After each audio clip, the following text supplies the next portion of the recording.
আমাদের সৌরজগতের ভেতরেই ওই মঙ্গল আর বৃহস্পতির মাঝখানে কি বিশাল একটা এলাকা জুড়ে ছড়িয়ে আছে অসংখ্য পাথর, তাই না? যাকে আমরা বলি গ্রহাণুপুঞ্জ বা অ্যাস্টেরয়েড বেল্ট। একদম তাই, লক্ষ লক্ষ কোটি কোটি পাথরের টুকরো। তো আজকের এই আলোচনায় আমরা ঠিক এটাই একটু খুঁটিয়ে দেখব। মানে এই গ্রহাণু, উল্কা আর উল্কাপিণ্ড, এই জিনিসগুলো আসলে কি, আর কিভাবে এরা কখনো সখনো আমাদের পৃথিবীতে চলে আসে। হ্যাঁ, আর বিশেষ করে আমরা তো সেই ঘটনাটার দিকে মনোযোগ দেব যেটা নিয়ে মানুষের এত কৌতূহল। অবশ্যই, ডাইনোসরদের বিলুপ্তির কারণ যে সেই বিশাল উল্কাপিণ্ড, সেটা নিয়েই তো কথা হবে। কিভাবে ঘটল, কি হলো তারপর। সেটাই। এই মহাজাগতিক পাথরগুলো কিভাবে পৃথিবীতে আসে আর তার কি প্রভাব পড়তে পারে সেটা বোঝাটা সত্যিই খুব ইন্টারেস্টিং। তাহলে শুরু করা যাক। ওই গ্রহাণুপুঞ্জ থেকে কিভাবে একটা পাথর পৃথিবীর দিকে যাত্রা শুরু করে। দেখুন, ওই অ্যাস্টেরয়েড বেল্টে তো প্রচুর গ্রহাণু, তো ওরা যখন নিজেদের মধ্যে ধাক্কাধাক্কি করে, অনেক সময় ওদের চলার পথটা একটু এদিক ওদিক হয়ে যায়, কক্ষপথ বদলে যায়। হ্যাঁ, কক্ষপথটা পাল্টে যায়। তখন হয়তো মঙ্গলের কাছাকাছি চলে এলো। মঙ্গলের একটা টান আছে, মাধ্যাকর্ষণ শক্তি। তো মঙ্গল তাকে টানলো, কিন্তু মঙ্গলও তো আর এক জায়গায় দাঁড়িয়ে নেই, সেও ঘুরছে। ঠিক। ফলে টানলেও হয়তো নিজে জায়গা থেকে সরে গেল, আর ওই পাথরটা ছিটকে গিয়ে পৃথিবীর দিকে আসার মতো একটা পথে চলে আসতে পারে। ও আচ্ছা, এটা বেশ একটা বলা যায় মহাজাগতিক দুর্ঘটনার মতো। অনেকটা তাই, একটা লম্বা সফরের শুরু। আর পৃথিবীতে যখন ঢোকে তখনই তো আমরা ওই তারা খসা বা শুটিং স্টার দেখি, ওই আগুন জ্বলে ওঠাটা। ওটা কিভাবে হয়? একদম, পৃথিবীর বায়ুমণ্ডল আমাদের অ্যাটমসফিয়ার, এখানে একটা বিশাল বর্মের মতো কাজ করে। যখন ওই পাথরটা অঞ্চন গতিতে বায়ুমণ্ডলে ঢোকে, তখন বাতাসের কণার সাথে ওর একটা প্রচণ্ড ঘর্ষণ হয়, আর তাতেই আগুন জ্বলে ওঠে। হ্যাঁ, আর কি সাংঘাতিক তাপমাত্রা তৈরি হয়। প্রায় 1500 থেকে 3000 ডিগ্রি সেলসিয়াস পর্যন্ত হতে পারে। ভাবুন একবার। বাবারে! এই অন্তস্য তাপে বেশিরভাগ পাথরই জ্বলে পুড়ে ছাই হয়ে যায়। ওগুলোই হলো উল্কা বা মিটিওর। আমরা রাতের আকাশে হঠাৎ আলোর রেখা দেখি না, ওইগুলোই। তার আমাদের বায়ুমণ্ডলে বেশিরভাগ বিপদ আকাশে থাকতেই শেষ করে দেয়। ঠিক তাই, একটা অদৃশ্য সুরক্ষা কবচ। কিন্তু সব তো আর পুড়ে শেষ হয় না, তাই না? কিছু তো নিশ্চয়ই মাটি পর্যন্ত পৌঁছয়। হ্যাঁ, যেগুলো আকারে বেশ কিছুটা বড় বা ধরুন খুব শক্ত উপাদানে তৈরি, সেগুলো পুরোপুরি না পুড়ে পৃথিবীর মাটিতে এসে আছড়ে পড়ে। এগুলোকেই আমরা বলি উল্কাপিণ্ড বা মেটিওরাইট। যেমন বিহারের মাধেপুরায় যেটা পড়েছিল কিছুদিন আগে। একদম, ওটা একটা ভালো উদাহরণ। এই উল্কাপিণ্ডগুলো মহাকাশের ইতিহাসের এক একটা টুকরো বয়ে নিয়ে আসে আমাদের কাছে। আর এরকমই একটা বিশাল উল্কাপিণ্ড তো রীতিমতো ইতিহাস বদলে দিয়েছিল, সেই ডাইনোসর যুগের শেষের গল্পটা। হ্যাঁ, সেই চিকশুলুপ ইম্প্যাক্টর। এখন থেকে প্রায় 6.5 কোটি বছর আগেরকার ঘটনা। বর্তমান মেক্সিকোর ইউকাতান পেনিনসুলা অঞ্চলে আছড়ে পড়েছিল ওটা। যদিও কিছু জায়গায় এটাকে ইজিপ্টা বলা হয়, তবে বৈজ্ঞানিকভাবে এর নাম চিকশুলুপ। এর প্রভাব কতটা মারাত্মক ছিল? আমরা তো জানি ডাইনোসররা শেষ হয়ে গিয়েছিল, কিন্তু ঠিক কি কি ঘটেছিল তখন? এর ভয়াবহতা কল্পনা করাও কঠিন। হিসেব করে দেখা গেছে এর শক্তি ছিল প্রায় 20টা বিশাল হাইড্রোজেন বোমার একসঙ্গে বিস্ফোরণের সমান। বলেন কি, 20টা হাইড্রোজেন বোমা? হ্যাঁ, যেখানে পড়েছিল ইম্প্যাক্ট সাইটে, সেখানকার তাপমাত্রা মুহূর্তের মধ্যে প্রায় 200 ডিগ্রি সেলসিয়াসে পৌঁছে যায়। আশেপাশে যা ছিল সব বাষ্প হয়ে গিয়েছিল। সাংঘাতিক! শুধু তাই না, এই অভিঘাতে পুরো পৃথিবী কেঁপে উঠেছিল। রিক্টার স্কেলে প্রায় 10 মাত্রার ভূমিকম্প। ভাবা যায়? 10 মাত্রা! আজকের দিনে তো আমরা 7 বা 8 মাত্রার ভূমিকম্পে আতঙ্কিত হয়ে যাই। ঠিক। আর তার ফলে বিশ্বজুড়ে শুরু হয়েছিল ভয়ঙ্কর সুনামি।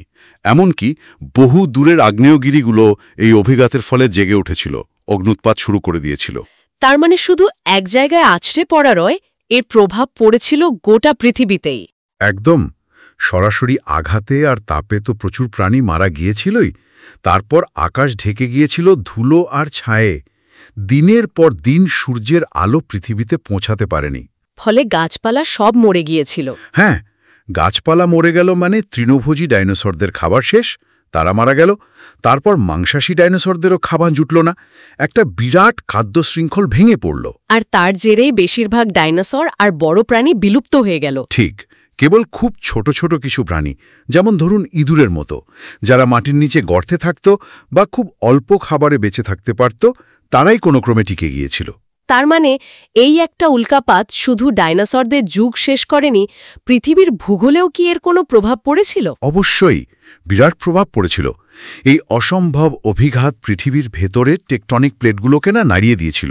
মানে ভূপৃষ্ঠের যে বিশাল চলন্ত পাতগুলো আছে, সেগুলোতে একটা বড়সড় ধাক্কা লেগেছিল। ও, আর মনে করা হয় এর ফলেই পূর্ব আফ্রিকায় বিশাল সব পর্বতশ্রেণী তৈরি হতে শুরু করে। আজকের দিনের কিলিমাঞ্জারোর মতো পাহাড়গুলো তৈরির পেছনেও এর পরোক্ষ ভূমিকা থাকতে পারে। এটা তো দারুণ ব্যাপার, একটা উল্কাপাত থেকে পাহাড় তৈরি। কিন্তু এর সাথে সাহারা মরুভূমির কি সম্পর্ক? সম্পর্কটা খুব ইন্টারেস্টিং।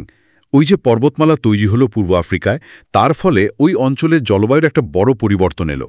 জলীয় বাষ্পপূর্ণ বাতাস, মানে মৌসুমী বায়ু, ওই পাহাড়গুলোতে বাধা পেতে শুরু করল। ফলে বৃষ্টি কমে গেল? হ্যাঁ, আফ্রিকার একটা বড় অংশের দৃষ্টিপাত ড্রাস্টিক্যালি কমে গেল।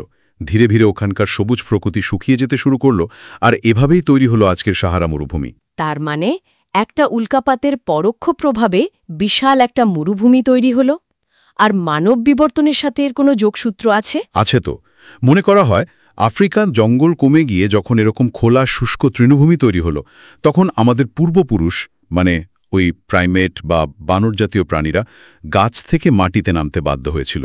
ও, কারণ গাছে থাকার সুবিধা কমে গিয়েছিল। ঠিক। খোলা জায়গায় টিকে থাকতে হলে দু পায়ে ভর দিয়ে দাঁড়ানো, দৌড়ানো এসব দরকার হয়ে পড়ল। আর এটাই হয়তো দু পায়ে হাঁটার বিবর্তনের দিকে একটা বড় ধাপ ছিল। এই জন্যই তো আফ্রিকাকে বলা হয় মানবজাতির বিবর্তনের পীঠস্থান বা ক্রেডেল অফ ম্যানকাইন্ড। কি আশ্চর্য সংযোগ! একটা মহাজাগতিক ঘটনা কোথায় কোথায় তার প্রভাব ফেলেছে। আচ্ছা, এই উল্কাপাতের কি আরও কোনো দীর্ঘমেয়াদী প্রভাব আছে পৃথিবীর উপর? হ্যাঁ, কিছু সূক্ষ্ম কিন্তু গুরুত্বপূর্ণ প্রভাব তো আছেই। যেমন বাইরে থেকে যে এত উল্কাপিণ্ড পৃথিবীতে এসে পড়েছে কোটি কোটি বছর ধরে, তাতে পৃথিবীর মোট ভর তো একটু হলেও বেড়েছে, তাই না? তা তো বটেই। আর ভর বাড়ার সাথে সাথে পৃথিবীর মাধ্যাকর্ষণ শক্তিও খুব সামান্য হলেও বেড়েছে। আরেকটা জিনিস হচ্ছে পৃথিবীর নিজের চারপাশের ঘোরার গতি, সেটাও কিন্তু ধীরে ধীরে কমছে। তাই নাকি? দিন লম্বা হচ্ছে? হ্যাঁ, কোটি কোটি বছর আগে হয়তো পৃথিবীতে দিন ছিল মাত্র 18 ঘন্টার, এখন সেটা বেড়ে 24 ঘন্টা হয়েছে। বিজ্ঞানীরা মনে করেন ভবিষ্যতে এটা হয়তো 30 ঘন্টাও হতে পারে। ভাবা যায়, 30 ঘন্টার দিন। আর একটা পরিবর্তন হলো পৃথিবীর অক্ষের কোণ। পৃথিবী তো একটু হেলে ঘোরে, তাই না? হ্যাঁ, 23.5 ডিগ্রি কোণে। ওটা আগে হয়তো একটু অন্যরকম ছিল, এখন সেটা প্রায় 24 ডিগ্রির কাছাকাছি। এই কোণের পরিবর্তনও উল্কাপাতের মতো বড় ঘটনার ফলে হতে পারে। আর অবশ্যই উল্কাপাতের ফলে তৈরি হওয়া গর্ত বা ক্রেটার। হ্যাঁ, ক্রেটার লেকের কথা বলছিলেন, যেমন মহারাষ্ট্রের লোনার হ্রদ। একদম, ওটা একটা উল্কাপাতের ফলে তৈরি হওয়া গর্তে জল জমে তৈরি হয়েছে। এরকম আরও অনেক উদাহরণ আছে পৃথিবীতে। আচ্ছা, এই যে উল্কাপাত, এটা কি শুধু পৃথিবীতেই হয়, অন্য গ্রহে বা চাঁদে হয় না? নিশ্চয়ই হয়। যেখানে বায়ুমণ্ডল নেই বা খুব পাতলা, সেখানে তো এর চিহ্ন আরও স্পষ্ট দেখা যায়। যেমন ধরুন বুধ গ্রহ। ওখানে তো বায়ুমণ্ডল প্রায়ই নেই বললেই চলে। ঠিক, তাই বুধের দিকে তাকালে দেখবেন তার গা ভর্তি অসংখ্য গর্ত, ক্রেটার। একই অবস্থা আমাদের চাঁদের। চাঁদেও তো বায়ুমণ্ডল নেই। তাই চাঁদের গায়ে এত দাগ বা কলঙ্ক, যা আমরা বলি। হ্যাঁ, ওগুলো আসলে ছোট বড় উল্কাপিণ্ডের আঘাতের চিহ্ন। শুক্র গ্রহের ব্যাপারটা আবার অন্যরকম। ওর বায়ুমণ্ডল খুব ঘন। তাহলে সেখানে উল্কাগুলো ঢোকার সময়ই পড়ে যায়? বেশিরভাগই তাই। ফলে শুক্রের গায়ে কিন্তু গর্ত অনেক কম দেখা যায়। বুঝলাম। তাহলে ব্যাপারটা দাঁড়াচ্ছে যে এই মহাকাশের আগন্তুকরা, মানে উল্কাপিণ্ডরা, শুধু ধ্বংসই করেনি, বরং পৃথিবীর চেহারা বদলাতে, জলবায়ু পাল্টাতে, এমনকি আমাদের নিজেদের মানে প্রাণের বিবর্তনেও এদের একটা বিশাল ভূমিকা আছে। একদম। একই সঙ্গে ধ্বংস আর সৃষ্টি দুটোই চলেছে পাশাপাশি। সত্যি, বিষয়টা ভাবলে অবাক হতে হয়। হ্যাঁ, আর এখান থেকেই হয়তো একটা অন্য চিন্তাও মাথায় আসে। আমরা তো জানলাম যে পৃথিবীর ঘোরার গতি কমছে, দিন লম্বা হচ্ছে। তাহলে ভাবুন তো, আজ থেকে লক্ষ লক্ষ বছর পর যখন সত্যিই একটা দিন হবে 30 ঘন্টার, তখনকার পৃথিবীটা কেমন দেখতে হবে? তখনকার আবহাওয়া, তখনকার প্রাণ, যদি মানব সভ্যতা তখনও টিকে থাকে, তাদের জীবনযাত্রা সবকিছু কেমন হবে? এই ধীর পরিবর্তনটা আমাদের চেনা পৃথিবীকে ভবিষ্যতে কিভাবে নতুন করে সাজাবে এটা একটা ভাবনার বিষয় কিন্তু।